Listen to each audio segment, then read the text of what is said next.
Hi, and welcome to Sustainability Explored. Every week, this podcast navigates a new topic through the interviews with the most disruptive minds in sustainability, turning their experiences working behind the scenes into actionable advice you can implement in your life, no matter your background. My name is Anna. I am an environmentalist, sustainability consultant, and the host of this show. Today, we will be talking about food sustainability and the role of vertical gardens in it.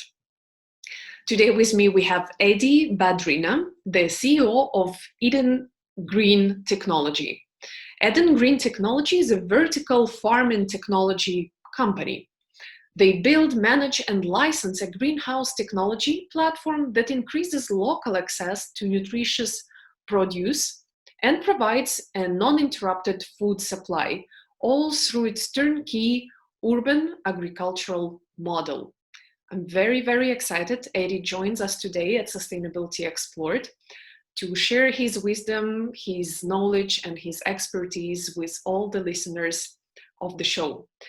Before we jump into our interview to discover plenty of exciting news and ideas, you can use this moment to subscribe to the channel, to this podcast, to always be one step ahead, or maybe even more steps ahead in the sustainability news across countries, industries, and even continents. If you're ready, let's jump right into it. Hi, Eddy. So nice that you join us at Sustainability Explored. So let's start with your career. I know that you have a very interesting twists in your background, in your experience, from digital marketing to helping refugees that were and are fleeing South Sudan, to vertical gardening and solving the food scarcity problem. Tell us more about yourself. I am sure you have an amazing story to share. Well, first of all, thanks for having me, Anna. It's a pleasure to be on the show. Uh, yeah, I do have a bit of a winding road when it comes to my career. I am the son of Filipino immigrants. So they came to the United States in 1969. And from there, I was born in Houston, Texas. So Texas, born and raised. I don't know, there are probably a lot of stereotypes in the Ukraine and around the world about Texas, but I did not ride a horse. I did not have a 10-gallon hat, but I was born and raised in Houston. And so I just had an opportunity to, very early on be exposed to just an international scene of whether it's culture, whether it's, the Houston is probably one of the most diverse cities in the United States. So just a lot of exposure to that. And then working up in Washington, D.C., I had a chance to work for the State Department and then for the White House. And so got exposed to a lot of just interesting people and concepts. And it really broadened my mind to what we could be doing on a global scale. So after my time in DC, I came back to Texas, and I saw a need in the marketplace for just a digital help ad agencies that were focused on reaching people in this new way. And this was back in 2010. And so I started an agency with my business partner. We grew it from scratch, and actually we sold it in 2016. So we had a successful acquisition. And then 11 months later, we bought it back. How Yes, cool. Why?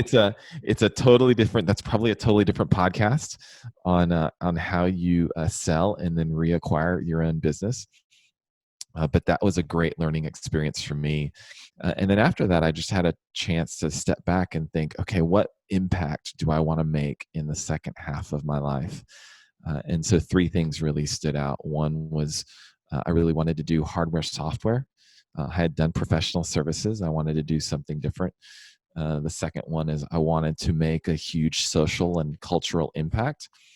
Uh, in context of my level of effort. So doing something where it just amplified myself and my talents, but to something far greater than myself. And then the third was just to build a culture that was redemptive and restorative to the community around us within that company. And so I had a chance to join Eden Green and become the CEO in 2019. And it hit all of those three things. And so we, Eden Green is a technology platform that grows a lot of produce. And when I mean a lot, I mean like in an acre and a half, we can grow 800,000 to 900,000 pounds of produce a year. And we can do it in such a way that it's economically sustainable. Unlike a lot of other vertical farms and greenhouses, we can actually, as an economic unit, the greenhouse is profitable. And so a lot of different people are interested in our greenhouses for a lot of different reasons, right? Whether it's a government that wants to feed its people, whether it's an investor group that wants to sell the produce, or whether it's a nonprofit that just wants to care for the community around it. There are all sorts of benefits to our greenhouse and how the technology is built. And then the last thing, with what I was looking for and what Eden Green checked off was, we're just building a culture within the company that is restorative, and I'll expand on that if you want. But basically, most companies out in the world today are exploitative, and in the sense that the leaders eat first, if you will, right? They take their earnings and their profits off the top. The employees are treated unfairly, and the community around them is not benefiting from them. It's a net negative, whether it's environmentally or whether it's just overall overall how the company is affecting the community around it. It's negative. That's the vast majority of companies, large and small, in the world today. There are a number of companies that are ethical, and that's where the leaders eat alongside their employees. That's where their employees are treated fairly, and it's where it's a net neutral effect to the community around it. And those are great ethical companies. We probably know a lot of them. And some of them have made a great brand because of that, right? Yeah, yeah. But I want to build a restorative company. And a restorative or redemptive company is where leaders eat last. They're sacrificial. It's where employees are blessed and treated generously. And it's where the community around the company is benefiting in a positive manner, both environmentally as well as economically. So that's what we're trying to build at Eden Green. Is we're trying to build a redemptive company, and it's intrinsic within the business model, which is why it's really, really exciting. Mm-hmm. First of all, crazy story about growing up in Houston, being a kid of Filipino immigrants. I will tell you one thing, what I personally use a lot from Houston is the phrase, Houston, we have a problem. Yes, from NASA, right? Happens all Yes. really. Oh My yeah. question, based on what you've just shared with me, we were recently in Turkey with my husband. He bought a pack of coffee, saw some fruits on it, which happened to be, raw coffee. And Yes. I just heard, sort of an exclamation, "Oh my God, what did I do?" happen in the kitchen, in the back of where I was sitting. I Right. I bought a fruit flavored coffee. I was like, "What do you mean? How is it even What? possible? Look at the picture." And he shows me the picture, and it's just how raw coffee looks. I was like, "This is raw coffee. These are the seeds, the fruits of coffee." Yes. It happened. It turned to be that he didn't know how it looks. My parents took him to the village where he first in his life, for the first time in his life, he saw how cucumbers and watermelons are grown. He could not Ye- imagine that. And that brought me, to the understanding, revelation even, that most of the people don't know where their food is coming from. Oh, absolutely. They have We no don't clue. know how coffee looks. We don't know where chocolate comes from. How are these things appearing on our tables? Right. Vertical gardening, the concept is that you can grow your own food, right? In the Yeah. urban ecosystem. Can you Yeah. tell me more how the concept was born and how Eden gardens are different from other vertical gardening systems? Sure. Absolutely. So, it was started by some South Africans, two South African brothers who were engineers, and they just saw a need in their own community for greens that were accessible, right? And not just identifiable of where they're coming from, but actually like having greens, having food that can be fed to the local population. And so that's how Eden Green got started. Was through these two South African brothers, and the technology they developed is very unique. It's actually patented in the United States and in a number of other countries around the world, either have patents or patent pending. But it really is focused around 18-foot tall vertical gardens. So, in meters, what is that? 5 meters, right? Probably. Roughly. Uh, so 18-foot tall towers, and there are plant spots in each of them. And if you go to edengreen.com, EDENGREEN.com, you can see what I'm talking about.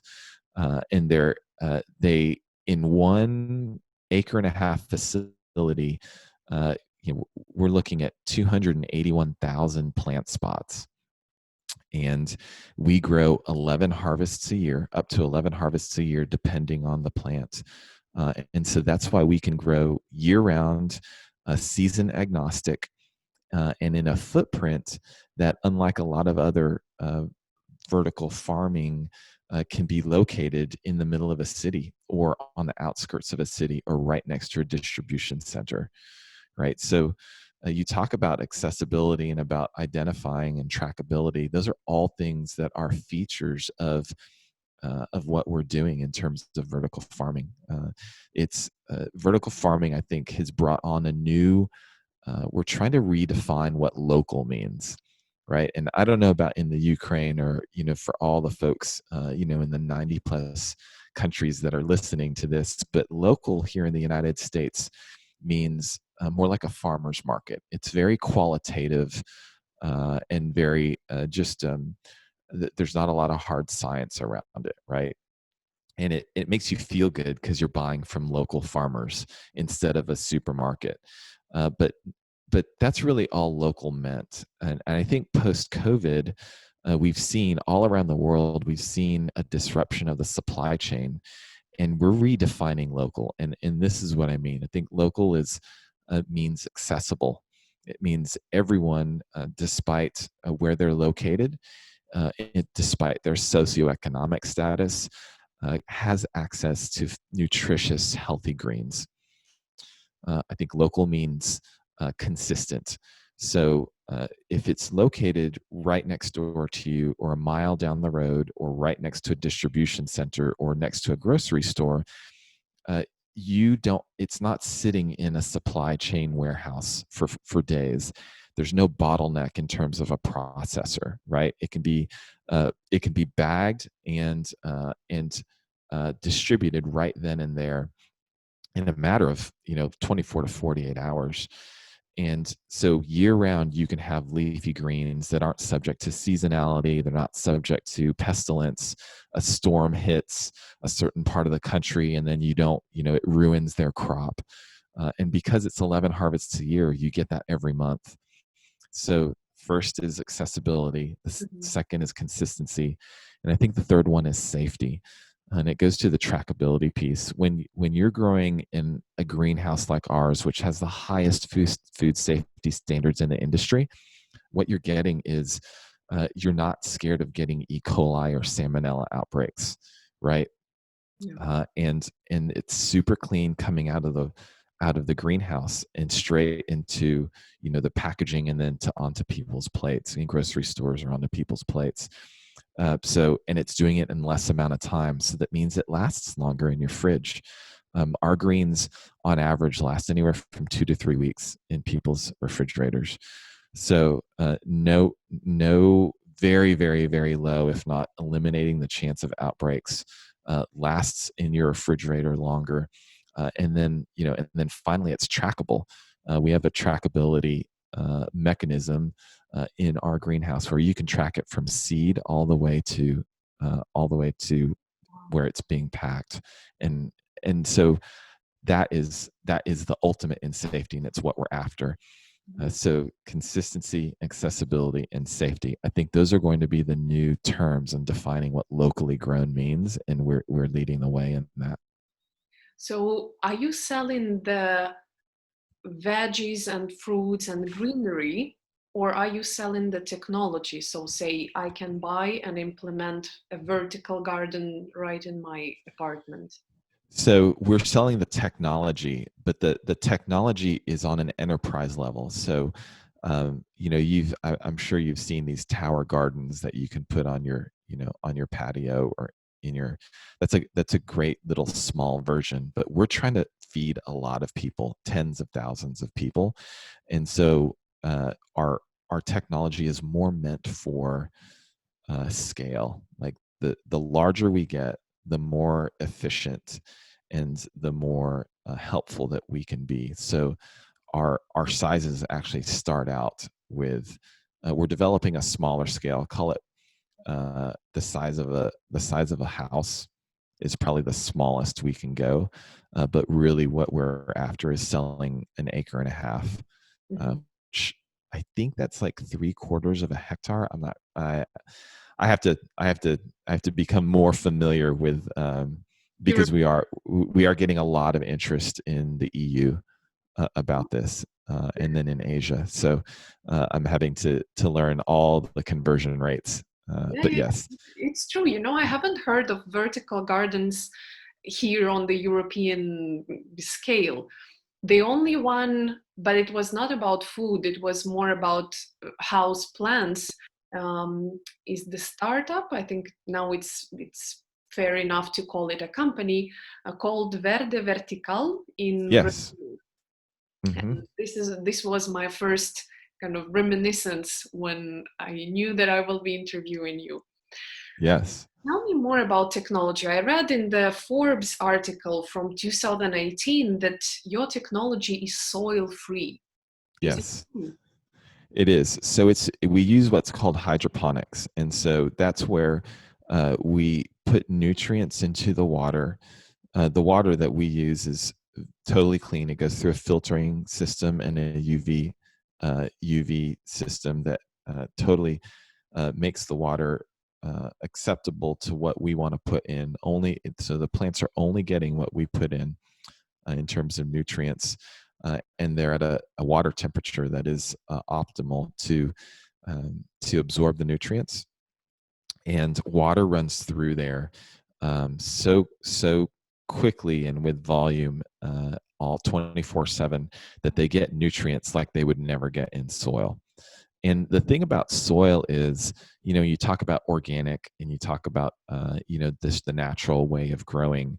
Soil has a history, and long before you planted a seed in that soil, other things were planted in there, and other things were put in there by nature or by surrounding farms or by um, factories next to that farm or around that farm, things that were in the air that dropped down in there. So soil has a history, and a lot of that history is not what you want in your plants. It's not what you want in your food. And so that's the biggest hurdle to the organic certification, is that that farm may be organic, but what came before that farm, and what's around that farm, and what's in the air around that farm, that you can't control. So, but when you use hydroponics and when you use a greenhouse, you can control all of those variables, and the plants are only getting what you want them to get. Can you expand more about hydroponics? I'm not super familiar with the concept, even though I Yeah. heard about it. But for the listeners, I think it would be good to understand in a couple of So sentences what it, exactly. it's very simple. It's plants grown with their root system being not necessarily submerged, but having water deliver nutrients instead of soil. right? So in hydroponics, you have a medium, you have a growing medium. The most common one is called rock wool, and it's an inert uh, grow medium that's basically rock that's heated to more than 1,000 degrees, and then it's spun into sort of a spongy like consistency that holds the roots, but it also does holds water really well. And so the you put the seed in the rock wool, and then the rock wool is then water flows through that. It absorbs the water and the nutrients, and the plant grows through that. Wow, So that is hydroponics in a nutshell. very interesting concept. And so your system is fully controlled. How do you Yes. know whether you have enough nutrients, light, temperature? So it's all automated and monitored. So we developed our own automation monitoring system and software system to help monitor what nutrients are going in, how much water is getting to them, what the air temperature, humidity level, ambient temperature is around them, and and then what light they're getting, how much light they're getting. So we talk to farmers all the time about the amount of moles, which is the measure of light, the amount of moles and the spectrum that our plants get, and the farmers have no clue what we're talking about. It's because that's not something they're able to control. They just rely on the sun, which is great, as do we. So we're in a greenhouse, and if you look at a lot of other vertical farms, they use LED lighting and spectrum lighting, which is great as well because they can totally control that light, but it's so expensive. The electricity uh, used to run those lights is like a data center. So you're trading off one, which is control, for another, which is electricity, right? So it's from an environmentally sustainable standpoint, you're it, I it's know. you're not taking advantage of what nature provided, which is sunlight, and in fact, you're using electricity and energy um, in a very artificial way. Yes, absolutely. It's always the case, you solve one problem, but in fact you're just pushing the problem further down the stream or somewhere else completely. Right. So while thinking that you are doing good, you're actually doing harm somewhere else. That's the Right. difference. When I was thinking about the concept and thinking about this episode, I was like, okay, you optimize the space. So instead of horizontal space, you get the vertical. Right. You optimize the soil by using water. And then the light was my next question. How do you make sure that the plants that are down this vertical On shelf the bottom, yes. in the bottom, yes, they get enough light? So we have sensors, and it's uh, our vertical towers are designed and how they're spaced out.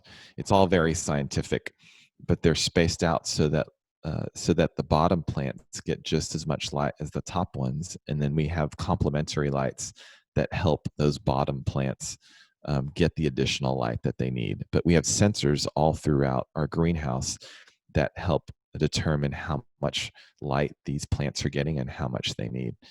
So Sounds it's all very very automated, very technology driven, and but that I think in Europe the masters of greenhouse farming are the Dutch, mhm. and they've done a fantastic job of greenhouse farming, but it's all flat tray, right? So you go into some of their greenhouses, which are some of them are uh, square miles all under the greenhouse, and it's all flat tray. And so there's a density uh, cap that you can reach, right? Because it's all just one level. But as soon as you go vertical, your density starts to increase uh, exponentially, and that's where our economic viability comes in, is through the vertical nature of it and being able to grow so densely. I think the other geographical area to look at would probably be Israel, with their Yes. all sorts of conditions and scarcity of water, Right. not enough soil to grow. That's No, I would be interested to look into that direction too, and maybe even suggest this technology to them. Yes, so they've been super. There are investor groups over there that have been very interested in what we're doing as well, in the Near East in general too. Like if you look at that region, and I think we'll start to hear more and more about the uh, water scarcity that is coming to play, and just all over the world. I think water and water rights are going to become more and more of an issue because it's just getting we're consuming more as our populations grow, and the amount of clean fresh water is reducing. And so you're really getting into this place where now it's the Near East, uh, but soon it'll be all over the world where they're looking at water conservation, and they're having to see how can we feed our people, how can we not have to ship greens from all over the world, and how can we do it in a place that's really starved for water. So we're having a lot of interest in the Middle East as well. Absolutely. And coming back to the history of Eden Green technology, speaking of two South African engineers, South Africa and Cape Town in particular already almost had their no water day. And Oh also yeah. changing the behavior of the entire population, they managed to push back. They start saving water like crazy. I think that's just an example, right? It's an example of what they're experiencing, what we will be experiencing with the world over, a lot of what they're experiencing right now. I know they had similar water restrictions in some places in South America, I believe, and it's going to become just more and more of a problem. Yeah. I'm wondering what kind of products exactly you can grow in the vertical garden. Any type of vegetable, or is it just greenery? Like, what is there? So we can grow commercially, commercially viable. We can grow around 50 plus types of leafy greens and herbs and peppers, and then starting to get into some berries. So our and I think I've gotten this question a lot of, hey, who's going to win in all this? And really, there's not any one winner. There are a lot of technologies and in the controlled environment agriculture space that are built for different things. Like there are folks out there who are only focused on tomatoes and cucumbers and some of those more woody stemmed type plants.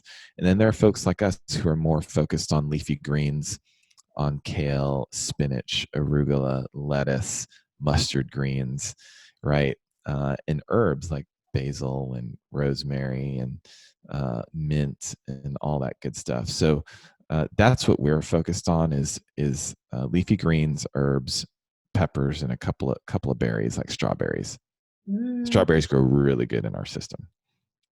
Oh, yes. And I remember from childhood memories, the strawberry would grow well on the sandy pillow, kind of sand Hmm. pillow. So it was always an issue. Once you collect the strawberries, you have to wash it really well if you really Yeah. don't want to hear the sand. Gritty. Yes, exactly. Yeah, and that's the thing is we're able to adjust our system to what the plants need. We're very plant centric, right? People walk in our greenhouse all the time and they're like, man, it is so warm in here, or it's very humid in here. And our agronomist says, hey, this was built for plants, not for humans, right? And so as we depending on what we grow, we can adjust water levels, we can adjust humidity, we can adjust the nutrient mix. All of that is all adjustable for what's best for the plants. Wow, And sounds. so we can grow different varieties under one roof, like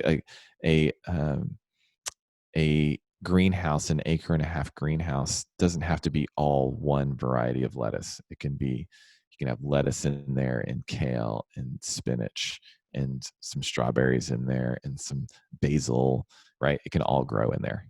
Makes me want to have my dinner. Yes, exactly. I started asking my guests this question in the second half of 2020, more or less. How did the business change with the COVID-19 pandemic? Yeah, that's a great question. So it actually heightened the awareness for things like us. And I think it's because COVID exposed, so in general, COVID is accelerating all the trends, right? Whatever trend it is, whether it's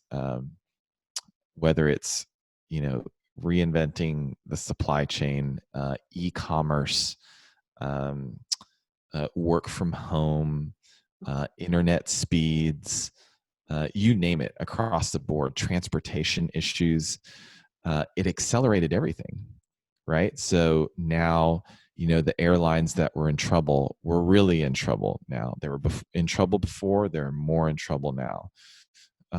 Internet speeds, it was always gearing towards 5G and faster. Well, now that's just accelerated a lot of uh, what the um, what the telecom companies had planned for 3 years out, or they're getting done in 6 months.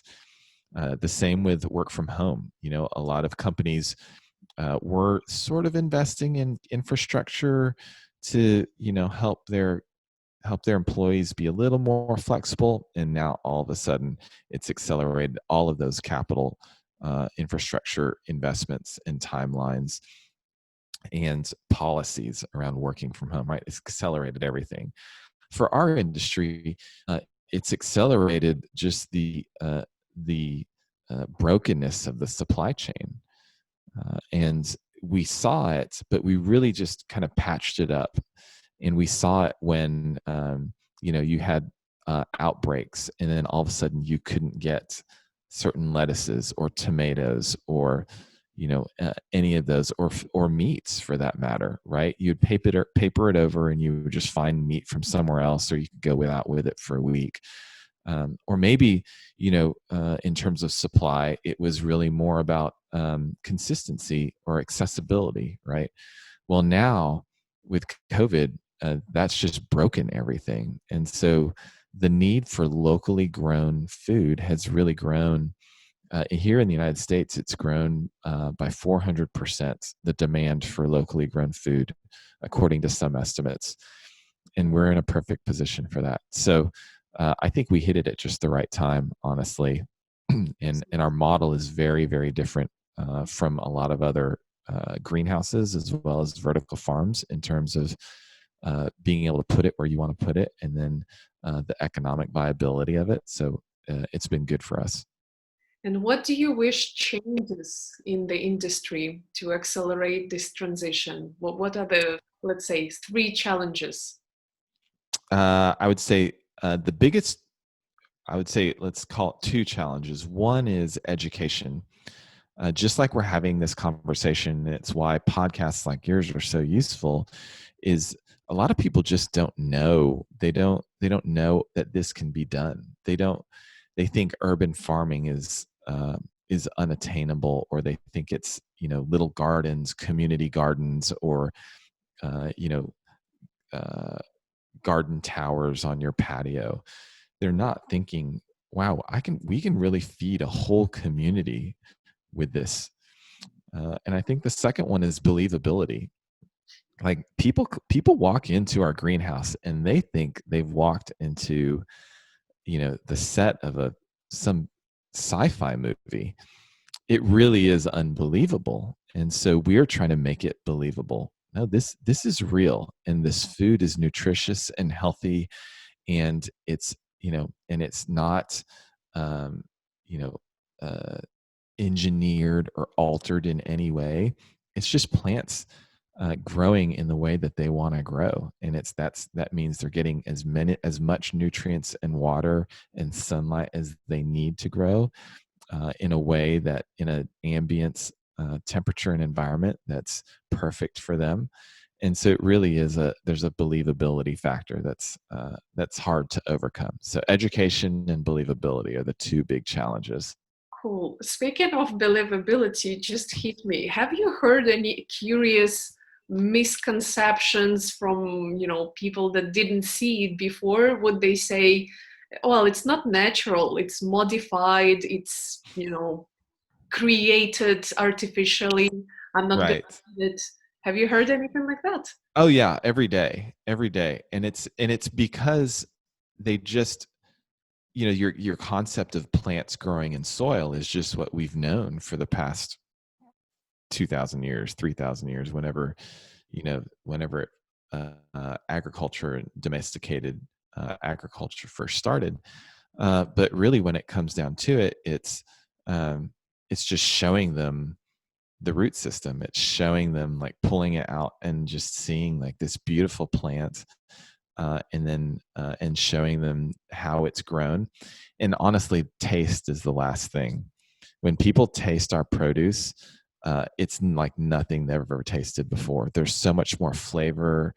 It's more powerful and nuanced at the same time. And so, like, my kids are totally spoiled because I bring home greens all the time, and the greens they eat from the grocery store are just, they taste like soggy cardboard compared to our plants.